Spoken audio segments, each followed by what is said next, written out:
السلام عليكم ورحمة الله تعالى وبركاته متابعي الكرام، مرحبا بكم في فيديو جديد.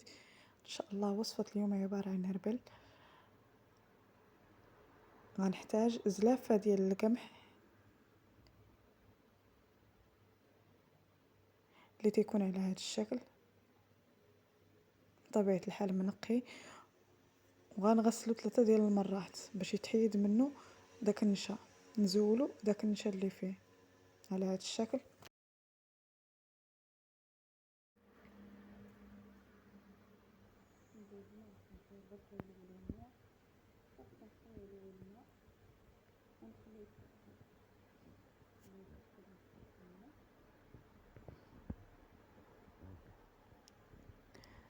غنغسلو مزيان 3 ديال المرات ونخليه يستقطر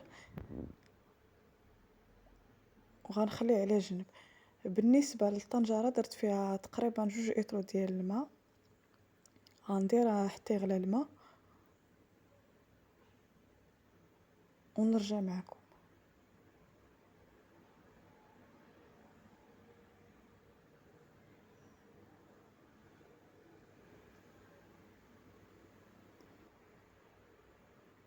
كيما غنحتاج ملعقه مع مرش ديال الملح وملعقه كبيره ديال الزبده.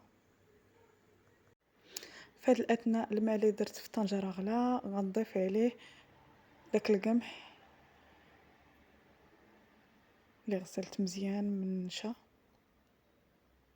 غنضيف عليهم تقريبا ربع كأس ديال الزيت، ما بين الزيت الروميه وزيت بلديه كما تشوفوا. غنضيف عليهم الملح وديك المعلقه ديال الزبده.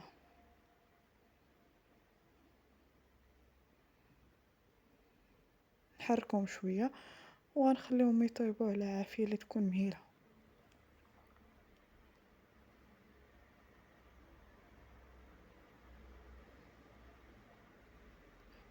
في هذا الاثناء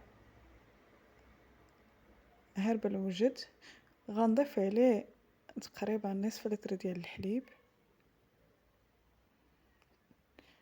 الحليب تيبقى على حسب الكميه اللي غنوجدو ديال الهربل، على حسب الافراد. انا ديك الزلافه ديال القمح اللي درت خدات ليا نصف لتر ديال الحليب، يعني كل ربعه ديال القمح غنحتاج مع نصف لتر ديال الحليب. انا غنضيف الحليب وغنستمر في التحريك، ومن طبيعه الحال العافيه مهيله.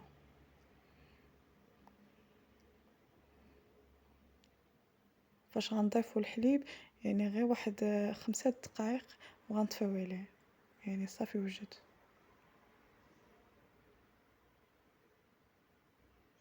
غيتحسوا به تيدير الفقاعات من الجنب، طفيو عليه. هذا هو الشكل النهائي. نتمنى ينال اعجابكم وما تنسونيش من لايك وتشجيعاتكم. شكرا جزيلا.